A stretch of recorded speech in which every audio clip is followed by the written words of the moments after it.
सिंध सरकार सूबे जी यूनिवर्सिटियुनि लाइ वफ़ाक़ी बजट में वाधे जो मुतालबो कंदे कटौती न करण ते ज़ोर ॾिनो पियो आहे।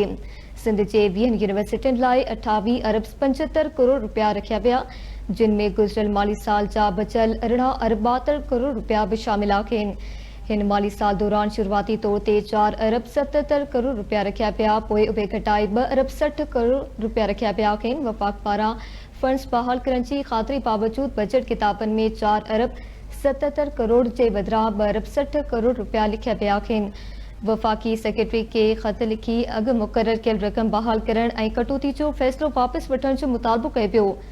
इन हवाले सां असांखे टेलीफोन लाइन ते जॉइन कयो आहे रोज़ानी सोभ कराची जे रिपोर्टर शकीन लाइच। जी शकीन लाइच, वफ़ाक़ी सरकार सूबे जे यूनिवर्सिटियुनि लाइ फंड्स में वॾे पैमाने ते घटिताई कई आहे, इन जा अवां वटि कहिड़ा तफ़सील आहिनि? ॾिसो, जॾहिं वफ़ाक़ी बजट तैयार थी रहियो त सिंध सरकार खे उनजी खड़क पइजी वई।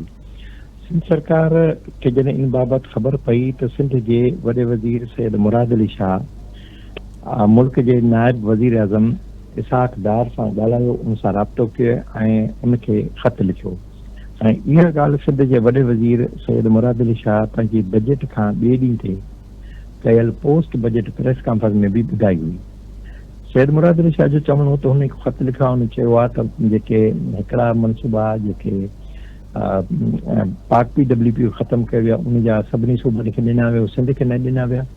ॿियो हुन चयो त असां जेको उन्हनि खे चयो उहो इहो चयो त जेके यूनिवर्सिटियुनि जी ग्रांट आहे उहा असांखे वधाए ॾियो, छाकाणि त हुननि जॾहिं पहिरीं उन्हनि बजट तयारु कई, जॾहिं ड्राफ्ट आहे उनमें 4 अरब 77 करोड़ रुपया हिन साल सिंध यूनिवर्सिटियुनि खे जारी करणा हुआ।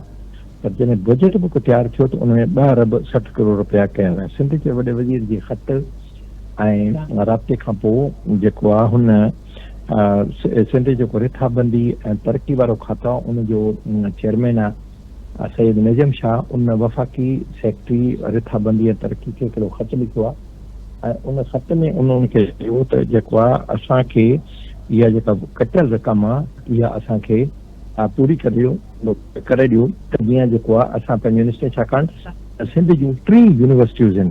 हाणे उन यूनिवर्सिटी 20 यूनिवर्सिटियुनि लाइ सिर्फ़ु 2 अरब रुपया इहे तमामु घटि आहिनि, उहे 4 अरब 77 करोड़ ॾिना वञनि। जेका वफ़ाक़ी जेका बजट आहे उन में इन जो जेको तफ़सील आहे उहो तफ़सील तमामु वॾो आहे। त इन में टोटल रखिया विया आहिनि 28 अरब 75 करोड़ रुपया। पर हलंदड़ जेको माली साल आहे उन में इन्हनि लाइ जेके रक़म पोएं साल जी बि बचत हुई उहो रखिया विया आहिनि 18 अरब 72 करोड़ रुपया। हाणे जेके पहिरीं इन्हनि चयो त जारी जेका रक़म कई वेंदी उहा कई वेंदी 4 अरब 77 करोड़ रुपया। पर ओचितो जॾहिं बजट बुक तैयारु कयो वियो त उन ते घटाए 2 अरब 60 करोड़ कयो, जंहिं ते वॾे वज़ीर एहतजाज कयो ऐं मनसूबाबंदी रिथाबंदी जे जेको चेयरमैन आहे नजम शाह उन ख़त लिखियो त इहा असांखे बहाल कयो वञे। ऐं इहो जेको नायब वज़ीर आज़म आहे इसाक डार उन बि सिंध वॾे वज़ीर खे यकीन ॾियारियो ऐं हिकिड़ी तकलीफ़ वज़ीर आज़म शहबाज शरीफ़ बि चयो त जेके सिंध जूं यूनिवर्सिटियूं आहिनि उनखे असां ग्रांट वधाए ॾींदासीं। पर अञा सूधो लिखत में हिननि खे सिंध हुकूमत खे का बि यकीनदारी न ॾिनी वई आहे ऐं न ई सिंध खे इहा रक़म 4 अरब जेको आहे 77 करोड़ उहो अञा ताईं न मिली सघिया। ये ॿुधायो। अच्छा शकीन लाइच, इहो बि ॿुधाइजो त फंड्स जी कटौती करण सां यूनिवर्सिटी जे इंतिज़ामी मामलनि में कहिड़ियूं रंडकूं या मसइला पेश अची सघनि था? जेका वफ़ाक़ी बजट तैयार थी आहे उनमें सभिनी सूबनि जी ग्रांट आहे। हाणे इन ग्रांट में उन्हनि खे तरक़ियाती कम बि कराइणा आहिनि, पंहिंजा आलात बि वठिणा आहिनि, जेके लेबॉरेटरी वग़ैरह कंप्यूटर में हिन में इंतिज़ामी तौर ते उनखे खणनि खे कमरा ठाराइणा आहिनि की उन्हनि खे यूनिवर्सिटियुनि जे हवाले सां पंहिंजी डेवलपमेंट कराइणी आहे। हाणे जॾहिं जेको आहे 50% जॾहिं बजट कट थींदो उहे जेके उन जा मनसूबा रिथाऊं या उन जेके ख़रीदारी थींदियूं उहे बि 50% घटिजी वेंदियूं, जंहिंजे करे हुन जेको मामूलात जेको हुनजी रूटीन आहे उन में बि हुनखे ॾाढी ॾुखियाई थींदी, उनखे घटिताई थींदी। इन करे सिंध जे वॾे वज़ीर इन मसइले खे मुकमिल संजीदगी सां वरितो आहे ऐं नायब वज़ीर आज़म इसाक डार खे उन ख़त लिखियो, उन राब्तो कयो ऐं खेसि उन यकीन बि ॾियारियो त पैसा जेकॾहिं इहे अधु कटौती थी त यूनिवर्सिटियुनि जो जेको कार वहिंवार आहे उहो ॾाढो मुतासिर थींदो। अच्छा, शकीन लाइस तालीमी इदारनि जे फंडनि में कटौती छा वफ़ाक़ी हुकूमत वटि माली वसीलनि जी खोट जो जवाज़ आहे या उन जो को ॿियो सबबु आहे?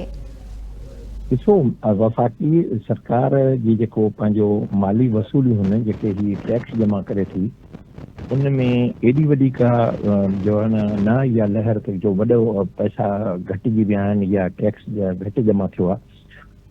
वफ़ाक़ी सरकार में कुझु अहिड़ियूं शयूं ज़रूरु आहिनि जेके ॼाणी वाणी माना अहिड़ा तकरार पैदा कंदा आहिनि। वफ़ाक़ी जेकॾहिं टैक्स घटिया आहिनि, हा ही ज़रूरु आहे त जंग जेका थी, जंग खां पोइ जेको आहे असांजो जेको बचाव वारो बजट आहे उनमें कुझु वाधारो थियो आहे, जंहिंजे करे जेको मुख़्तलिफ़ इदारूं मुख़्तलिफ़ शोबनि में उन्हनि कटौती कई आहे। असुल ॻाल्हि इहा आहे त तव्हांजा ॿिया ख़र्चा जेके उहे हलनि पिया त तरक़ियाती बजट में ऐं ही त प्योरली थींदो या थी तरक़ी जेके तालीमी इदारा आहिनि उनखे त ॿिया सभु जेके ख़र्चा आहिनि घटाइबा आहिनि। तालीमी इदारनि में कॾहिं बि पैसा घटि न थींदा आहिनि ऐं ही घटाए खामखा हिकिड़ो जेको आहे जेका यूनिवर्सिटियुनि में या तालीमी इदारनि में हिकिड़ी बेयकीन जी कैफ़ियत पैदा कई वई आहे। एॾो को वॾो माली बहिरान न आहे जंहिंजे करे इहो चइजे त पैसा ई न आहिनि जो ग्रांट न ॾिजे। उनजा पंहिंजा एॾा वॾा ख़र्चा आहिनि ऐं कंहिं ऐं का एॾी वॾी रक़म बि कोन जो वफ़ाक़ी हुकूमत न ॾेई सघे। बसि इहो सिर्फ़ु तंग करणु बराबरि आहे ऐं खामखा इनखे उलझाइण वारो मामिलो आहे। ठीकु आहे, महिरबानी अवां जी शकील लाइस इन सॼी सूरत हाल बाबति आगाह करण लाइ।